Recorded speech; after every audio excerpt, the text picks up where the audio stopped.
All right, let's jump right in. Welcome to the Explainer.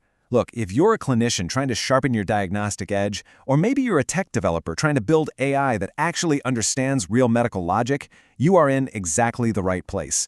Today, we're taking a really deep dive into a fascinating course from the Vibrown's library. It's by Dr. Avinash Kumar Gupta, and it's called Clinical Cognition from First Principles. We're going to unpack the literal architecture of medical decision-making, and more importantly, we're going to look at what happens after a diagnosis is actually made.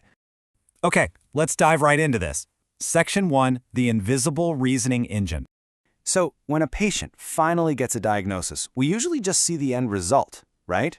We see the neat little label on the chart. But what we don't see is that invisible reasoning engine that actually got the doctor there. We don't see the discarded hypotheses, the weighted probabilities, or the internal debates. It's kind of a black box. Which brings us to the foundational Socratic question of this entire course. How does clinical reasoning actually move? Notice I didn't ask what conclusion it reaches. Getting the right answer is great, sure, but in complex environments, how you move from raw data to a judgment is what separates a lucky guess from true clinical mastery. If we can't map that movement, well, we can't audit it, scale it, or improve it. And that brilliantly illustrates our first major concept, clinical cognition. Lesson 1 is entirely dedicated to taking that invisible trace of reasoning and forcing it out into the open. So how does Dr. Gupta suggest we actually do that? Mostly through Socratic questioning. Instead of an AI or an educator just handing over the answer, it forces a genuine attempt. It questions the learner, making them lay out their logic step by step before the answer is ever revealed. This completely changes what sticks in your brain, because the reasoning trace suddenly becomes a visible, tangible artifact. Moving right along to Section 2, mastering the core loop. Now, before we can get to the really advanced stuff, we have to establish a baseline. The first 9 lessons of this 13-lesson course are dedicated to building what's called the core cognitive engine. They structure this engine as a loop. You start with observation, then you move into differential building, where raw findings turn into a stress-tested, probability-weighted list of possible diagnoses. Then, you actively audit for biases, like making sure you haven't anchored way too early on a classic symptom while ignoring a weird contradictory lab value. Finally, you move through safety checks and calibration. That's the bread and butter of diagnosis, but as you'll see, stopping right there is actually a massive missed opportunity. So we're going to pull the rug out a bit here. Section 3, reasoning beyond the diagnosis.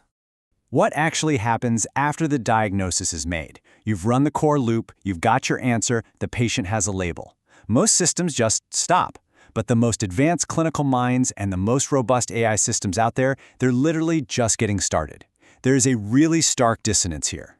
Finding the answer requires you to look outward at the patient's data, but going beyond that diagnosis, that requires you to take that exact same heavy-duty reasoning machinery and suddenly turn it completely inward, onto your own mind and your own systems. Which brings us to Section 4, the metacognition machinery.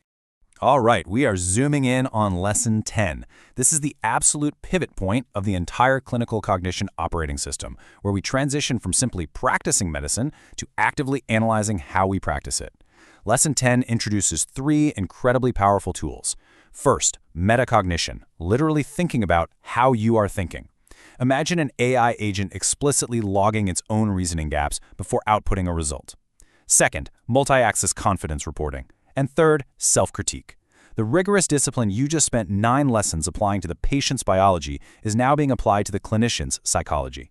It is all about continuing that reasoning process well past a single diagnostic endpoint to ensure your mental models are actually sound. Now, what's really interesting about this is how we unpack multi-axis confidence reporting. Borrowing heavily from the calibration techniques in Lesson 8, Lesson 10 makes it clear that confidence is never just one single number. You shouldn't just say, oh, I'm 80% confident in this. That's a single scalar score, and honestly, it hides way too much risk. Instead, you need independent judgments across multiple domains. How confident are you in the raw image quality? What about the specific test result or your own interpretation of it? You shadow review these independent axes before you finalize your judgment. It's a brilliant way to introspect and catch errors before they ever reach the patient. And for the tech developers and AI architects tuning in, Vibrown's isn't just high-level theory. It's a highly structured 57-module prompt library. Lesson 10 is built on very specific modules. Metacognition utilizes modules 18 and 31.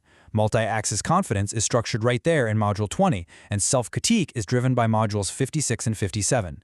If you're building a clinical reasoning AI, these are the exact structural constraints you need to program so your agent can review its own logic exactly like a master clinician would. Section 5. Scaling beyond the individual. Once you can successfully critique your own reasoning trace, well, you're finally ready to scale. Lesson 10 acts as the ultimate bridge to the advanced stages of the course, moving us from the mind of a single doctor to the complex web of modern healthcare. Let's look at how this engine expands in lessons 11 through 13. First, we move into healthcare systems and operations. This takes that single-agent reasoning and expands it to multi-agent workflows. Think structured handoffs or systems-level root cause analysis. Next is precision medicine, layering personalization on top of the core loop to weigh preferences and resolve conflicting evidence. And finally, clinical wisdom and mastery. This is all about capturing tacit knowledge and doing periodic audits of your own compressed intuition. Basically, making sure your quick mental shortcuts haven't slowly morphed into bad habits. To put this whole framework into perspective, we really need to look at its sibling course, Evidence-Based Medicine, or EBM. EBM asks, can I trust this evidence? But clinical cognition asks, how did I get from those findings to a judgment in the first place? These aren't sequential steps, they are totally complementary disciplines. You need pristine evidence, absolutely, but you also need a flawless cognitive engine to actually process it. One without the other just leaves you incredibly vulnerable to error. And that leaves us with a final thought to ponder today. We've seen how making the reasoning trace visible, turning that machinery inward through metacognition, and using multi-axis confidence can absolutely transform clinical judgment. So whether you are diagnosing patients on the floor or coding the next generation of medical AI, the challenge is yours. How will you apply the Socratic metacognitive loop to your own practices to build safer, more transparent reasoning engines? Thanks so much for joining me for this explainer, and hey, keep questioning the process.